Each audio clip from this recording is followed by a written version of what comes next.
Do you believe in the power of positive thinking? And do you believe that this can help you make your dreams come true or solve problems?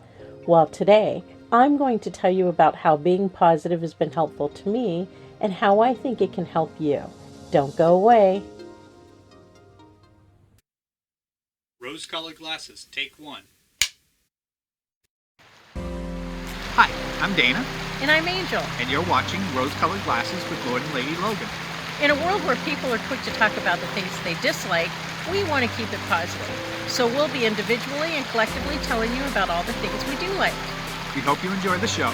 And if you do, please hit the subscribe button, tell your friends, and come back again.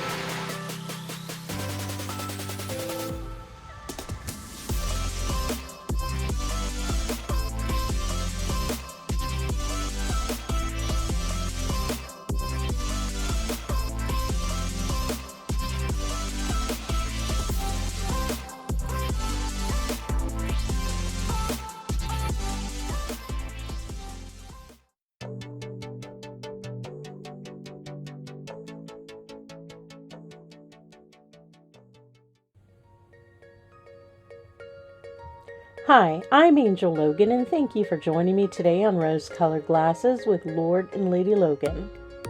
If you're new to our channel and you want to watch some of our previous shows, or you're a current subscriber trying to catch up on episodes that you've missed, you can search us on YouTube by typing at rosecoloredglasses-logan, going to the hashtag rosecoloredglasses, or type the following web address into your browser: youtube.com/@rosecoloredglasses-logan. So often in life, people are told to think positive when faced with difficult situations. But what does that mean for you or me? I usually try to be positive about most things, but I'm human and I have my moments just like anyone else. So I have to figure out how to find my way to a better mindset. Okay, you're probably asking yourself, how does being positive help solve a problem? Well, for me, it's a little like mental feng shui, clearing my mind of all the negative clutter to make room for positive thoughts. How does that help? Well, if we're focused on everything that can go wrong, we can't think about all the ways that things can go right. If we're completely focused on how bad we feel, we just don't have the motivation to find solutions. Even more, we don't have the creativity to think outside the box for problem solving. So my mental feng shui begins with stress management, which is something that I covered in the last episode of our show.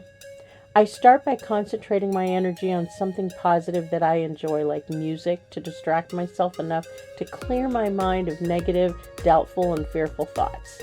Then, when I'm in the right frame of mind, I have a better chance to come up with ideas that might help me to solve a problem, think of reasons to not be afraid of a situation, or find a better way to cope with something beyond my control. Thinking positive isn't like waving a magical wand and presto, because I thought positive, everything is okay. However, thinking positive is a way to change your energy, shift your focus, and find a new perspective that could help make things better. And there's a lot of value in that. Stay tuned, because later on in this episode, I'll be telling you about vision boards and explaining how and why they actually work and helping us to make our dreams come true.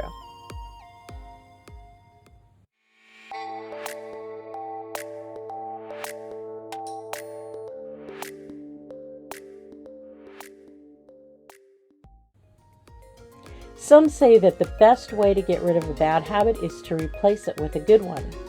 Well, the same applies to negative thinking. The best way to replace a bad thought in your mind is with a good one. A while back, I was going through a tough time, feeling defeated, insecure, and full of doubt. A good friend and mentor asked me to try something. She asked me to say a little positive phrase to myself like a mantra, which is a helpful tool for the mind. You just say the words to yourself repeatedly to change your immediate thought process to gain a completely different mental narrative from the one that you had before you said the words. Initially, I kind of thought it was silly, and it certainly wasn't helping me with the situation that I was struggling with at the time, but I gave her my word that I would try this. She said to say the phrase every time I felt upset, fear, doubt, insecurity, anger, or anything else negative. Now, because I was really in my feelings at the time regarding my problem, I found myself saying it a lot for a few days. Then I remember a particular day when I was approaching an intersection while walking, where cars always had a tendency to stop right in the middle of the crosswalk, forcing me to either walk out into the intersection to get around them or in between the cars, which wasn't the safest thing to do. I found it so irritating that sometimes I would give the drivers a look and they just didn't seem to care. That day, it wasn't any different from the previous ones. There was a woman at the light with her car completely over the crosswalk. This time, when I felt that frustration yet again, instead of giving my normal evil look, I said the phrase to myself. Then I smiled at the driver. To my surprise, she smiled back, put her car into reverse, and moved back behind the crosswalk. Wow. A negative moment that quickly turned into a positive one. Now, the mantra didn't make her move, but it made me stop for a moment and think about how I could react in a more positive manner, and that changed the situation, resulting in her moving her car. That was a life-defining moment for me because I realized that positive thinking might have some real merit. The specific words of that phrase are special to me, so I'll keep that to myself, but it doesn't matter what the words are. Just think of a positive phrase that has meaning to you to say to yourself as your daily mantra whenever you encounter negative thoughts, and before long, you'll see a change in you as well. I've probably mentioned this before in a previous episode, but one of my favorite quotes is by the late Dr. Wayne Dyer. When you change the way you look at things, the things you look at change. I really believe that. If you see the glass as being half empty, this could make things more difficult for you along your journey. But if you see the glass as being half full, that positive view might just give you enough hope to carry you through some of life's bumpy moments.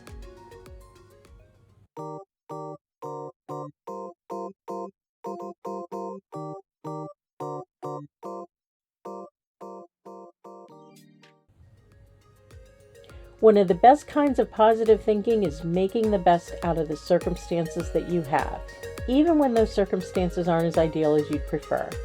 In other words, turning your lemons into lemonade.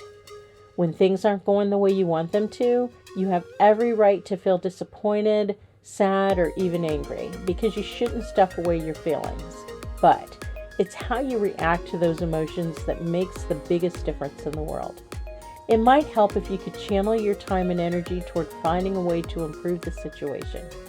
For instance, maybe you live far away from someone and you can't afford travel costs, or you have health concerns that are preventing you from visiting someone in person. This can be frustrating, but it doesn't have to be an all or nothing type of situation. You could spend your time being upset about the fact that you can't visit in person, or you could embrace a little of today's technology so that you can visit through video. No, it isn't the same as hugging a person you care about, but seeing each other's faces every once in a while on a video visit is way better than not seeing each other at all. This is a great way of turning those lemons into lemonade with just a little positive thinking.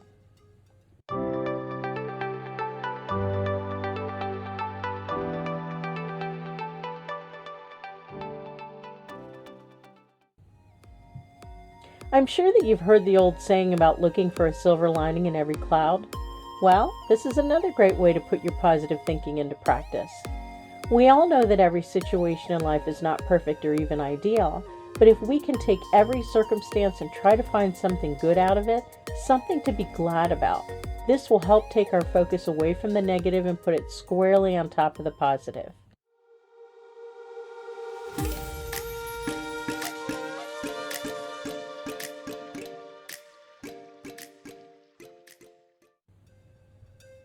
Recently, I read some content on someone's website which kind of invalidated the whole concept of vision boards.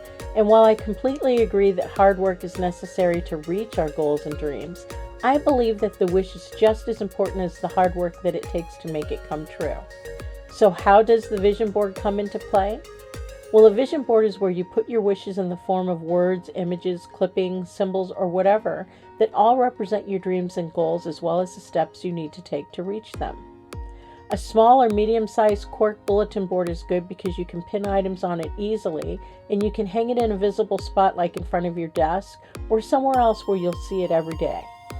The purpose of this board is so you can visualize what you're trying to achieve in a positive manner. Again, hard work is essential, but you need to be able to believe in your dreams as not being something that's completely out of reach. We already tend to view our goals through the pessimistic lens of limitation, and often this impedes our ability to fully invest ourselves to get there. Why? Because we can't see it clearly through the haze of our perceived limitations. But if we can see it in front of our eyes, and we can see our goals and dreams as something that's absolutely within reach, the work to get there won't be so hard. And when you look up at your board daily, you'll be reminded daily of your dreams, and you can see everything you need to do to achieve them. When you see it, it becomes real in your mind, in your heart, and in your level of commitment. The vision board alone won't do it, but again, wishing for it, visualizing it, believing in it, and working for it will make it possible for your dreams to come true. Positive thinking might be considered idealistic by some, but I truly believe that this type of energy can only benefit you. We want to hear from you. In the comments section below, tell us about ways that help you to think positive. Thank you for watching. If you click on more in the description section below right above the comments, you'll find links and information about our channel and today's show. Please don't forget to give us a thumbs up and subscribe to our channel if you're enjoying our show. And we hope that you'll visit again to take a look through our rose-colored glasses. Until next time.